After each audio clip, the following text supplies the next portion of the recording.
மேரேஜ்னா மாப்பிள்ளை வீட்லேருந்து இவ்வளோ பவுன் நகை போடுங்க இவ்வளோ பண்ணுங்க அப்படின்னு ப்ரெஷர் கொடுக்காங்க. வரதட்சணைலாம் கேட்டாங்கன்னா போய் போலீஸ்ல கம்ப்ளைண்ட் பண்ணுங்க. அப்புறம் உங்க மேரேஜுக்கு எந்த இடத்துல நீங்க கோல்டு எடுப்பீங்க இல்ல டைமண்ட் எடுப்பீங்க? சார் மேரேஜ் ஆகுமானே எனக்கு நம்பிக்கை இல்லை சார். இந்த பொண்ணு திமிரு, இந்த பையனுக்கு திமிரு அந்த மாதிரி பேசுவாங்க. மோஸ்ட்லி சோஷியல் மீடியா பொறுத்தளவுக்கு ஹீரோயின்லாம் ஓரளவு பெரிய லெவல் வந்துட்டாங்கன்னா அரசியல் போக ஆசைப்படுவாங்க. உங்களுக்கு அரசியல் போக ஆசை உண்டா?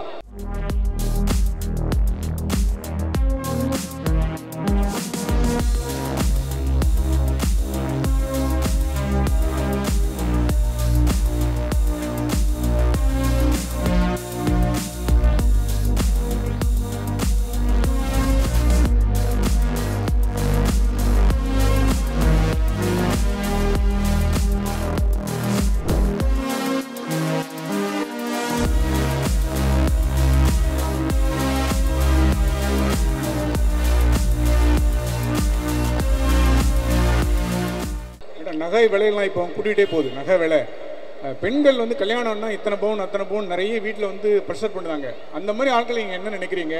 அந்த பெண்கள் கோல்டு ரேட்டு இன்க்ரீஸ் ஆகிட்டு மேரேஜ்னா மாப்பிள்ளை வீட்லேருந்து இவ்வளோ பவுன் நகை போடுங்க இவ்வளோ பண்ணுங்க அப்படின்னு ப்ரெஷர் கொடுக்காங்க. அந்த மாதிரி ஆட்களை என்ன நினைக்கிறீங்க? அந்த பெண்களுடைய மனநிலை என்ன நினைக்கிறீங்க? வரதட்சணை கேட்குறாரு, வரதட்சணை மட்டும் கேட்குறாரு. வரதட்சணை கொடுக்கறதையும் நம்ம என்கரேஜ் பண்ணக்கூடாது, நம்மளும் கொடுக்கக்கூடாது. ஆஸ் லாங் அஸ் பேரண்ட்ஸ்க்கு அவங்க பொண்ணு கல்யாணம் பண்ணி கொடுக்கணும்னு நினைக்கும் போது அவங்களுக்கு இன்ட்ரெஸ்ட் இருந்து கொடுக்குறவங்க கொடுக்கட்டும். மற்றபடி வரதட்சணைலாம் கேட்டாங்கன்னா போய் போலீஸில் கம்ப்ளைண்ட் பண்ணுங்க. அப்புறம் உங்க மேரேஜுக்கு எந்த இடத்துல நீங்க கோல்டு எடுப்பீங்க இல்ல டைமண்ட் எடுப்பீங்க? சார் மேரேஜ் ஆகுமானே எனக்கு நம்பிக்கை இல்லை சார். அதனால சேவிங்ஸ்க்கு எல்லாம் வாங்கி வச்சுக்கலாம். மேடம் இப்போ சோஷியல் மீடியாவில் நீங்கள் பார்த்தீங்கன்னா நல்லது பண்ணால் கூட வைரல் பண்ணுறாங்க, ஒரு மாதிரி விஷயத்தை தவறாக கொண்டு போகிறாங்க. சாரி, சோஷியல் மீடியாவில் நம்ம நல்லதே பண்ணாலும் அது வைரலாக பண்ணி தவறாக கொண்டு போகிறாங்க. அதை பற்றி உங்களோட கருத்து என்ன? அது எல்லாரோட பெர்ஸ்பெக்டிவும் பொறுத்து. ஏன்னா ஒரு சில ஈவெண்ட்ஸில் பார்த்தீங்கன்னா திடீர்னு யாராவது கால் மேலே கால் போட்டிருக்காங்கன்னா மேபி அவங்களுக்கு ஒரு கால் வலிச்சிருக்கலாம், அதனால அவங்க அந்த கால் மேலே கால் போட்டிருக்கலாம். அது தூரமாக இருந்து பார்க்குறவங்க இந்த பொண்ணு திமிரு, இந்த பையனுக்கு திமிரு அந்த மாதிரி பேசுவாங்க. மோஸ்ட்லி சோஷியல் மீடியா பொறுத்தளவுக்கு எல்லாரோட பெர்ஸ்பெக்டிவ் மேட்டர்ஸ். ஒருத்தவங்க ஒரு மாதிரி வளர்ந்துருக்கும், ஒரு ஃபேமிலியில் வளர்ந்துருக்கும். ஒரு சிலருக்கு இது தப்பு இது கரெக்டுன்னு இருக்கும். அதனால எல்லாருக்குமே ஒரு பெர்ஸ்பெக்டிவ் இருக்கு. ஆஸ் லாங் அஸ் நம்ம நல்லா பண்றோமா, நம்ம நல்லா இருக்கோமா, அது போதும்.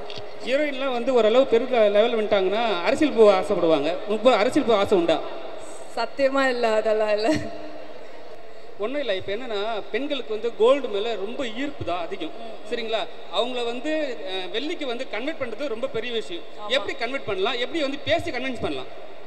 பேசி கன்வின்ஸ் பண்ணுறது ஒருத்தவங்களோட ஃபேமிலி ஃபினான்ஸ் பொறுத்தும் இருக்குது. நம்ம எல்லாரையும் அப்படி ஃபோர்ஸ் பண்ண முடியாது. நிறையா பேருக்கு கோல்டு பிடிக்கும். ஸோ அதுதான் இன்றைக்கி நான் சலானியில் பார்த்த மாதிரி நான் இப்போ இதுக்கு வந்திருக்கேங்கிறதுக்காகலாம் நான் பேசல. ஜென்யூனாகவே எனக்கு ஒரு சில்வர் ஜுவல்லரியில் கோல்டு பிளேட்டட் வச்சு பார்க்கும்போது அது ரொம்ப நல்லா இருக்குது. சில்வர் மாதிரியே தெரியல. அண்ட் நகைன்னு வந்துட்டாலே எல்லாமே ஒரு சேவிங்ஸ் தான். அது கோல்டாக இருக்கட்டும் சில்வராக இருக்கட்டும் எல்லாமே. ஸோ செலானியை பொறுத்த வரைக்கும் கோல்டு சில்வர் டைமண்ட், சரிங்களா? அதில் உங்களுக்கு எது பிடிச்சிருக்கு, எது நீங்கள் எடுப்பீங்க? எனக்கு எல்லாமே பிடிச்சிருக்கு. எல்லாமே டிசைன்ஸ் ரொம்ப நல்லா இருக்கு, ரொம்ப யூனிக்காக இருக்குது, எல்லாமே பிடிச்சிருக்கு. யூஸ்வலாக I'm a very stone white stone பேஸ்டாக பிடிக்கும். ஸோ எனக்கு டைமண்ட்ஸ் ரொம்ப பிடிச்சிருக்கு. ஆக்சுவலி பொண்ணு அப்படின்னாலே அழகு. பெண்களுக்கு நகை போட்டு பார்க்கும்போது அது இன்னமுமே அழகாக இருப்பாங்க. ஆமாம். ஸோ நிறைய நகைக்கு இன்வெஸ்ட் பண்ணிட்டு இருக்கோம். அது ஒரு பக்கம் இருக்கட்டும். என்னதான் நம்ம ஆடம்பரமாக செலவு பண்ணாலும் நகைக்கு இன்வெஸ்ட் பண்ணும்போது அது இன்வெஸ்ட்மெண்ட்டாகவும் இருக்குது, நம்ம வெளியில் போட்டு போகிறதுக்கு ரொம்ப அழகாகவும் இருக்குது. ஆமாம். ஸோ நகை வாங்கக்கூடிய பெண்கள், வளர்ந்து வரும் இளைய பெண்கள், இளைய சந்ததிகளுக்கு நீங்கள் என்ன சொல்ல விரும்புகிறீங்க? நீங்கள் சொன்னதுலேயே இருக்குது. ஏன்னா இப்போ எல்லாருமே ரொம்ப ரெஸ்பான்சிபிளாக ஸ்பெண்ட் பண்ணணும். பணம் இருக்குன்னு செலவு பண்ணாமல். ஏன்னா இப்போ லேண்டாக இருக்கட்டும் நகையாக இருக்கட்டும் எல்லாமே இன்னும் வருஷம் போக போக இன்னும் அதோட வேல்யூ அதிகமாகுது. So I personally feel investing in gold and land are ரொம்ப முக்கியமான ஒரு விஷயம். அது டெஃபினட்டாக எல்லாருமே அதை பண்ணணும்.